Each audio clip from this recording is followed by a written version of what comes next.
What's up, you guys? Doing a quick walkthrough of Discord just to explain some of the key features and how I use it.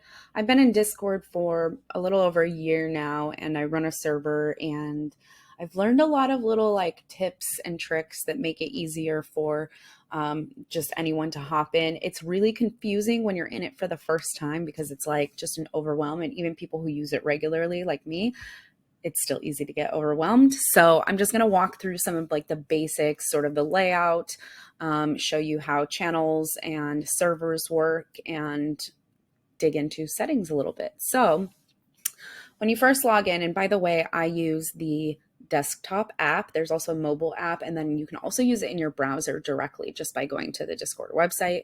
The app is just the easiest for me because it's pinned down in my dock at the bottom of my screen at all times, so I can see what's happening and when I have notifications. So this is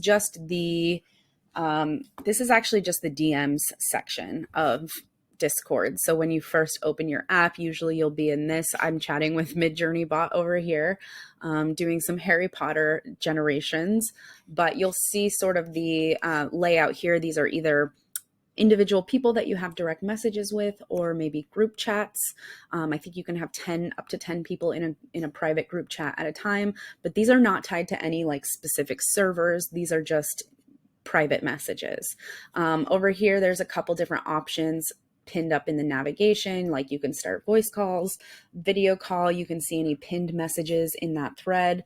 You can add people to the conversation, you can toggle on and off this user profile where you can see who you're chatting with. There's also an inbox section where you can see what's unread, or I guess for you, based on the different servers that you're part of or the activity that's happening on your account. You can also go to the help page over here. So this is, again, the DM section. You can access your user settings as well. There's tons of stuff that you can dive into, from how your profile is displayed to your server nickname. You can change your nickname based on the server that you're in. If you have a Nitro subscription, which is just Discord's premium subscription model, there's a couple different tiers to that. But lots of stuff over in the settings. I won't go too deep into it, but definitely feel free to click around in there. I'm going to show you what server looks like. All of these bubbles over here to your left side are what's called a Discord server, and it's basically a community. Anyone can set up a server. You can think of it kind of like Facebook groups, or like Twitter communities, anything or a LinkedIn page, even if you want to take it to that level. You can join different servers, you can get invited to different servers. Brands have different servers, individual creators have them, and they all kind of vary server to server. Some are more for engagement, some are just meant to connect. Originally, Discord was created as a video, gaming, and engineering hub for people to connect while they live stream. So there's a lot of features that sort of enable that. So I'm going to show you what the server looks like. I'm using the Food Fight Studios sauce server as an example. Over here, you've got a lot of different channels that kind of work left to right. So you have the different channels. You might have some stats that tell you how many members are in the server.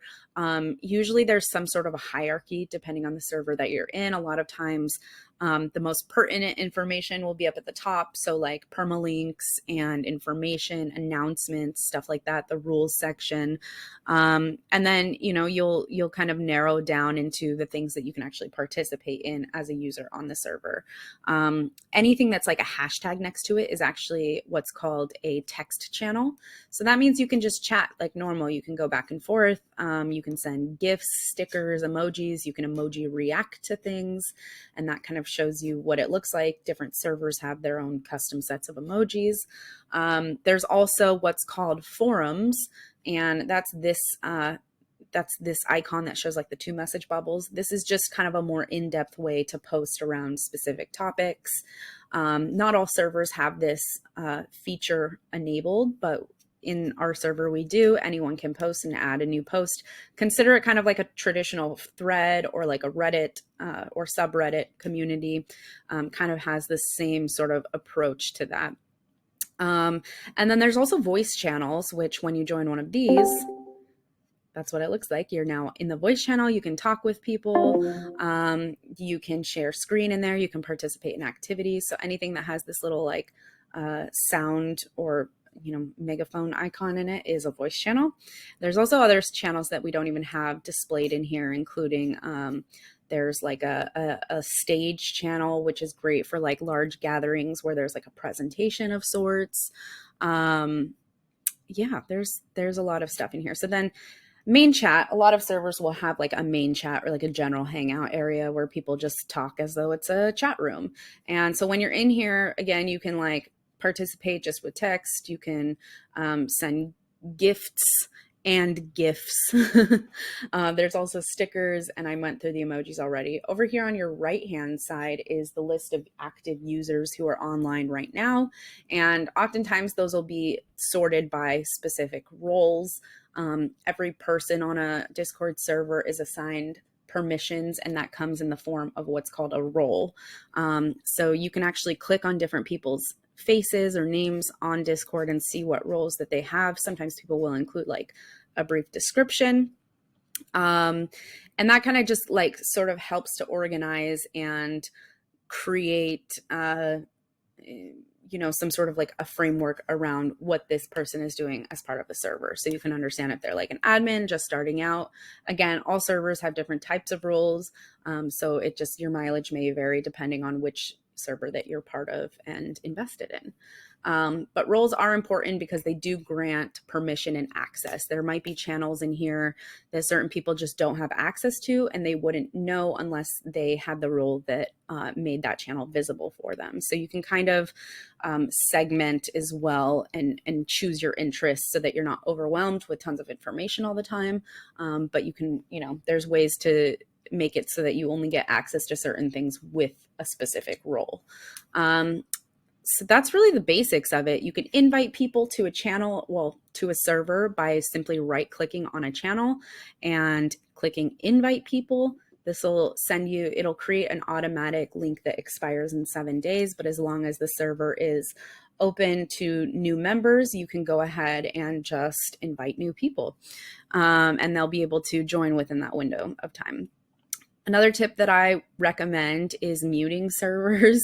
As you can see, I join a lot of different servers. So there's like always notifications and pings happening. So typically I will just mute a server outright. You just right click on the bubble over here, and then you drop down to mute server until I turn it back on. That just keeps it so that you're not constantly getting pinged and hearing the little bloop sound that Discord makes every time you have a new notification. So I like to do that. You can also edit your server profile in this location as well by just right clicking. I think you can also invite people overall to the server. There's several ways to invite people. And then up at the top, if a server has events going on, you can click into that and see what's happening. You can actually click interested if you want to join those events. Sometimes they're outside of Discord. Sometimes people will host events in like one of their voice channels, which we just covered over here. So always a good thing to kind of keep an eye out. Announcements is also a great channel, not ours, but there's a lot of these servers, like for instance, the Midjourney server.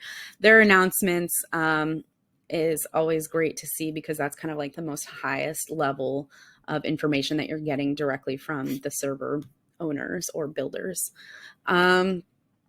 Anytime that you see these like bold white text on the server channel names, that just means that those are unread. So I've got a lot of stuff in Midjourney that's unread, and that's really overwhelming to me. So what I like to do for that, and this is totally optional, but this is just what I like to do, is if you right click on the server as well, you can just mark as read, and that removes everything. Midjourney is very active, so you can kind of see them popping back up because there's a lot that are have new messages in them. But it's always a good way to kind of like start from scratch and just see where is the activity happening, and then you can sort of follow that to participate. So those are my quick and dirty tips for Discord. I hope this helped you.